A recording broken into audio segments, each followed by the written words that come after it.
NASA's Voyager 1 spacecraft, launched over 45 years ago, stands as the farthest human-made object from Earth, having ventured into the uncharted realm of interstellar space. It's astonishing to think that a spacecraft launched in 1977 continues to explore regions far beyond what was initially planned. The Voyager mission was expected to last just 4 years, but the spacecraft has surpassed all expectations, revealing new knowledge and rewriting our understanding of the cosmos. What's even more extraordinary is that Voyager 1, millions of miles away, is still communicating with Earth using technology older than a cassette player.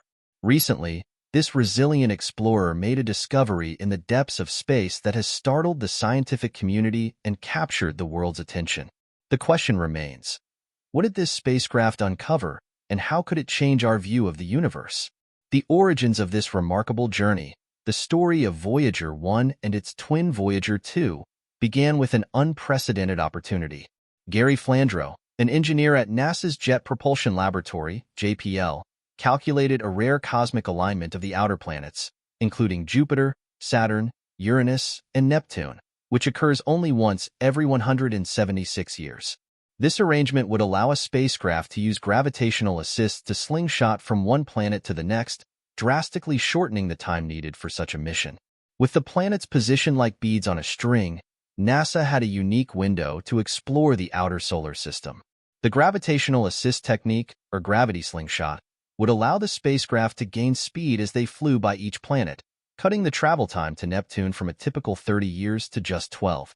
Faced with this exceptional opportunity, NASA acted swiftly, launching 2 nearly identical spacecraft in the summer of 1977, Voyager 2 on August 20th and Voyager 1 on September 5th, just 15 days later.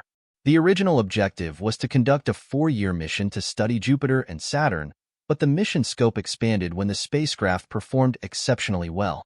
The Voyager program evolved into a grand tour of the solar system, making groundbreaking discoveries at every stop. Voyager 1's early successes included a flyby of Jupiter, where it captured the first detailed images of the planet's complex atmosphere, revealing never-before-seen details of the Great Red Spot, a massive storm larger than Earth that has been raging for centuries.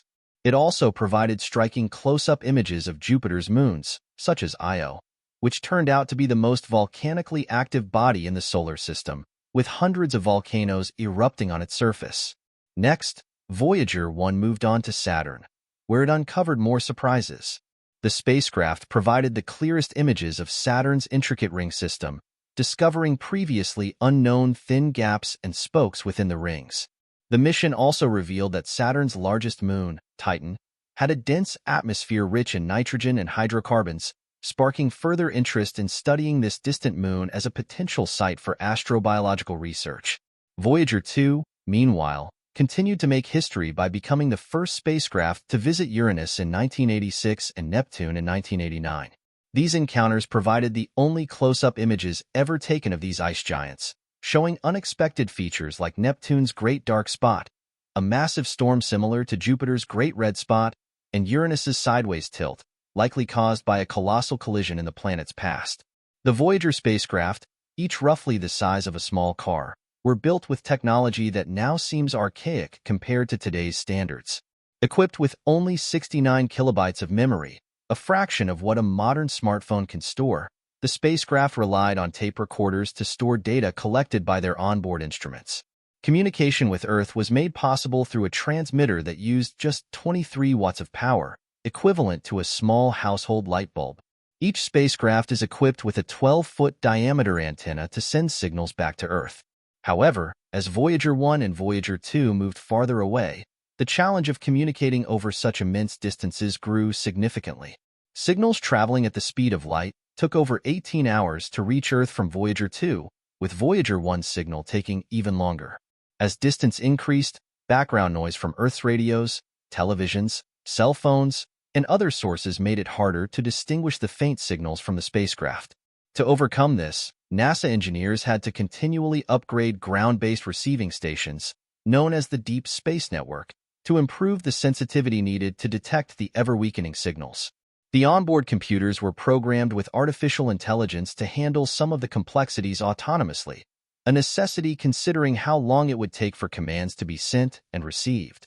Despite its limitations, this vintage technology has continued to perform reliably, allowing the spacecraft to overcome countless challenges during their extraordinary journeys. As Voyager 1 reached the outer boundaries of the solar system, it approached a region known as the heliopause, the boundary where the sun's solar wind gives way to the interstellar medium. This area marks the edge of the sun's influence and the beginning of true interstellar space. For many years, scientists had debated what Voyager would find upon crossing this frontier. The heliopause was initially estimated to be around 50 astronomical units, AU, from Earth. 1 AU is the distance from the Earth to the Sun. But as Voyager 1 approached that distance, it didn't immediately experience a significant change. Researchers continued to monitor the spacecraft's data, expecting to see an increase in the number of cosmic rays, high-energy particles originating from outside our solar system, as Voyager exited the protective bubble of the Sun's heliosphere. There was also an expectation of a shift in the magnetic field direction as the spacecraft moved from a region dominated by the solar wind's magnetic influence to one shaped by the magnetic fields of the interstellar medium. Finally, on August 25, 2012, after a journey of nearly 14 billion kilometers, Voyager 1 made the historic crossing into interstellar space. The data confirmed a significant increase in plasma density, indicating that the spacecraft had indeed left the solar system. Surprisingly, there was no significant change in the magnetic field's orientation, puzzling scientists who had anticipated a clear difference. This unexpected result hinted at the complexity of the heliopause structure and the interaction between the solar wind and the interstellar environment. Voyager 2 followed suit in November 2018, crossing into interstellar space at a slightly shorter distance. With 2 probes now in the interstellar medium, researchers have gained valuable comparative data on different regions of the heliopause and beyond.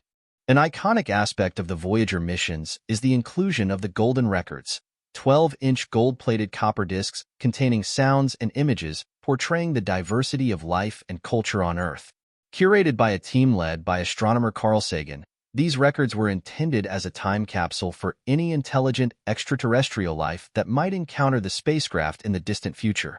The Golden Records contain greetings in 55 languages, music from various cultures and eras, natural sounds such as thunder and bird songs, and images of human life, animals, and landscapes. While the chances of an alien civilization finding and decoding these records are incredibly slim, they serve as a poetic representation of humanity's desire to reach out and communicate beyond our world. The Voyager missions have gone far beyond their original goals, continuing to transmit data that challenges our understanding of space. The spacecraft have provided insights into the nature of interstellar space, revealing that the boundary of our solar system is not as clear-cut as once thought. The ongoing analysis of Voyager data is reshaping scientific theories about cosmic rays, the solar wind, and the interstellar medium. NASA has had to power down some instruments on the spacecraft to conserve energy as the radioactive plutonium-238 in the power sources slowly decays. However, the remaining instruments continue to function, and mission scientists hope to keep receiving data from the probes for at least a few more years. Although the day will come when Voyager 1 and 2 can no longer send signals to Earth, their journey through space will continue even after their instruments fall silent. The spacecraft will keep traveling, potentially for billions of years.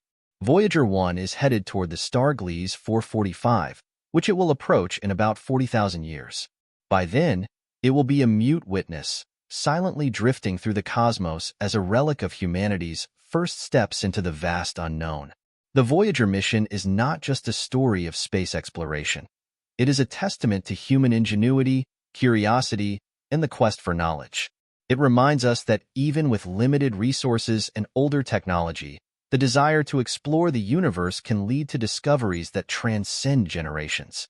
Let me know what you think in the comments below. If you enjoyed the video, don't forget to like and subscribe to stay tuned for more incredible stories from the universe.